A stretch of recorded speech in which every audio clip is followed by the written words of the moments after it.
টঙ্গীর archery training সেন্টারে প্রবেশ করলেই দেখা যায় অনুশীলনে ব্যস্ত আর্চাররা। সারা বছরই এখানে আর্চারদের অনুশীলন চলে। থেমে নেই প্যারা আর্চারির অনুশীলনও। পরিশ্রমের ফলও আসছে।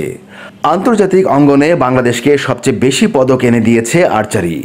অনেক সাফল্যের পরও সাম্প্রতিক আর্চারিকে নিয়ে আশাহত খবর সংবাদ মাধ্যমে এসেছে। এসব খবরের বিস্তারিত জানতে টঙ্গীর আর্চারি ট্রেনিং সেন্টারে গিয়ে কথা হয় আর্চারি ফেডারেশনের অ্যাডহক কমিটির সাধারণ সম্পাদক তানভীর আহমেদ এবং অ্যাডহক কমিটির সদস্য ও বিকেএসপির আর্চারি কোচ নূরে আলমের সাথে। সাগরকে কেন স্কলারশিপ দেওয়া হলো না, আলিফকে কেন দেওয়া হলো? আমরা অ্যাকচুয়ালি দেখি যে পারফরমেন্স, কে কবে কবে ভালো খেলেছিল, ওটা থেকে আমার সাম্প্রতিককালে কে ভালো খেলছে এটা ইম্পর্টেন্ট। আপনারা জানেন যে 3টা স্কলারশিপ পেয়েছে, কিন্তু এটা যা যা স্কলারশিপ দেওয়া হয়েছে তাতে কিন্তু তারপরে আমি একটা স্কোপ রেখেছি। সেটা হচ্ছে একটা প্লেয়ার যখন স্কলারশিপটা পেলো, তার হয়তো পরবর্তী তার পারফরমেন্স একটু খারাপ হতে পারে, আবার হয়তো সে আরও ভালো করতে পারে, হোয়াট এভার ইট ইজ। পরবর্তীতে দেখা গেছে যে যখন একটা প্লেয়ার যখন ভালো করবে, ওদের সাথে কিন্তু বলা আছে যে তোমার নামে স্কলারশিপটা নেওয়া হচ্ছে, কিন্তু এটা কেউ যদি পরবর্তীতে তোমার থেকে আর ভালো পারফর্ম করে সেক্ষেত্রে কিন্তু আমরা ওই স্কলারশিপ টাকাটা ডিভাইড করি, এবং এটা কিন্তু সবাই রাজি। লাইক আমাদের এখন যাদেরকে আমরা স্কলারশিপ দিয়েছি ওরা কিন্তু তারা রাজি এবং তারা জানে ওই জিনিসগুলি। সো স্কলারশিপ নিয়ে আসলে সেকেন্ড কোনো কথা বলার কোনো সুযোগ নেই। আমাদের ফেডারেশন তো অনেকগুলি ডেটা আছে, পেপার আছে, ওগুলি অ্যানালাইজ করে দেখা গেলো অ্যাকচুয়ালি ওরা যেগুলি বলতেছে কথাগুলো আসলে ঠিক না। রুমান সানাকে কিন্তু আপনারা জেনে অবাক হবেন, ওকে মোর দেন 60 লাখ টাকা দেওয়া হয়েছে, not a matter of joke, তাই না? রুমান সানা দিয়া কিন্তু they got a lot of money. রুবেলো almost 20 lakh, more than that. তো এটা কি আপনাদের কাছে মনে হচ্ছে না অনেক টাকা? কারণ হচ্ছে অন্যান্য ফেডারেশনগুলি তো আপনি যদি অ্যানালিসিস করেন আপনি দেখবেন যে ওরা আসলে কেমন পাচ্ছে, আর আমরা আমাদের থেকে চেষ্টা করে আমরা স্পন্সর এবং অন্যভাবে ম্যানেজ করে যেভাবে হোক আমরা কিন্তু টাকা পয়সার একটা ফিনান্সিয়ালটা সাপোর্ট দেওয়ার চেষ্টা করি। কেউ বলেছে যে ওই যে চাকরির ব্যাপারটা, ফেডারেশন তো আসলে চাকরি দেওয়ার জন্য, ইট ইজ নট আওয়ার মোটো, এটা আমাদের ভিশনও না, আমাদের অবজেক্টিভসও না। তো আমরা অ্যাকচুয়ালি খেলাধুলাটা ডেভেলপ করার জন্য এখানে আসছি।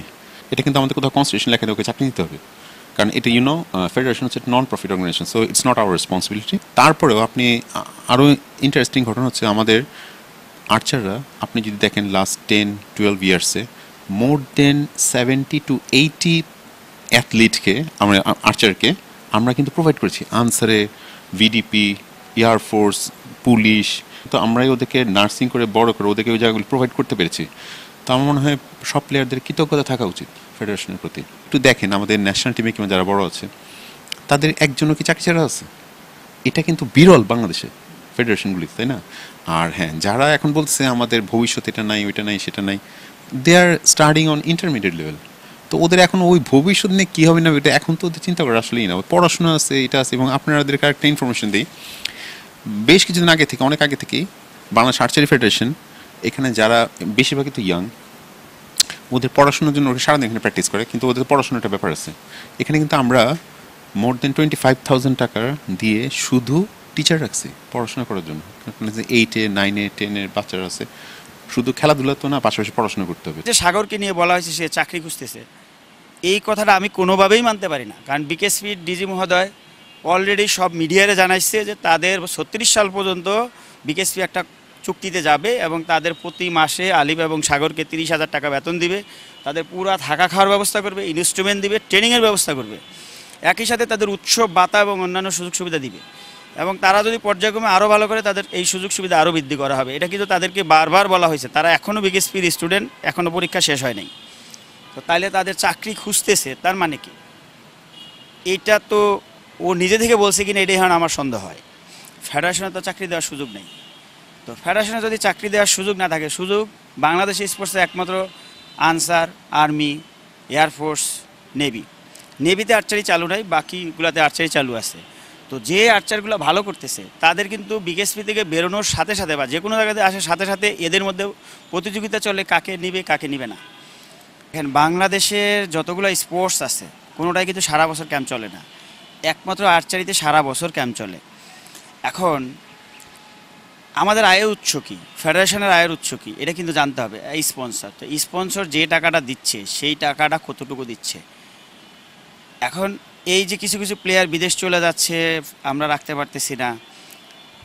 আমি বলবো বাংলাদেশে তো অনেক বড় বড় কোম্পানিগুলো রয়েছে, এরা যদি আর্চারি ক্লাব খুলতো, যেহেতু বাংলাদেশ আর্চারি এই পর্যন্ত পরপর 2বার অলিম্পিক কোয়ালিফাই করছে, এশিয়া গেমসে 10-10টা গোল্ড পাইছে, তাহলে সেই প্রেক্ষিতেও যদি এই 5-7টা বড় গ্রুপ অফ ইন্ডাস্ট্রিজ ক্লাব খুলতো, তাহলে আমরা প্রতি বছর 1-2টা প্লেয়ারে যদি চাকরি দিত, তাহলে তো তারা এই কথাটা বলতে পারতো না। আর্চারদের উৎসাহ দিতে ও তাদের পারফরমেন্সের মান বাড়াতে সব চেষ্টাই করা হচ্ছে বলে জানালেন আর্চারি ফেডারেশনের সাধারণ সম্পাদক। কিছুদিন আগে থেকে একটা জিনিস চালু করেছি, যারা একটা স্কোর মানে বেঁধে দিয়েছে এর উপরে, যেমন আপনাকে একটা এক্সাম্পল দিন, ধরেন কম্পাউন্ডে যদি কেউ 700 উপরে করে, তাকে আমরা ওই মাসের জন্য 15,000 টাকা দিচ্ছি, স্টাইপেন্ড বলেন কিংবা মনে করেন পারফরমেন্স বোনাস হোয়াট এভার। তো I think it's a very good initiative, এবং আর্চাররা কিন্তু তারা খুবই মোটিভেটেড, এবং রাইট অ্যাওয়ে উইদিন ফিউ ডেজের মধ্যে দেখলাম বেশ কিছু আর্চার 700+ মারা শুরু করছে। সো এটা তো আমার পজিটিভ দিক, এবং ওরাও বেনিফিট হচ্ছে। তো সব দিক দিয়ে আমার মনে হয় যে আমরা we are in right track. আর আমি একটু অনুরোধ করবো প্রেসকে, যদি আপনারা যে কোনো ধরনের রিপোর্ট করেন, আপনারা একটু যাচাই বাছাই করে ডাটাগুলি একটু অ্যানালাইসিস করে সুন্দর করে করবেন, এটা আমাদের অনুরোধ আর কি। এসালম শিপলু, খেলা প্রতিদিন, টঙ্গী, গাজীপুর।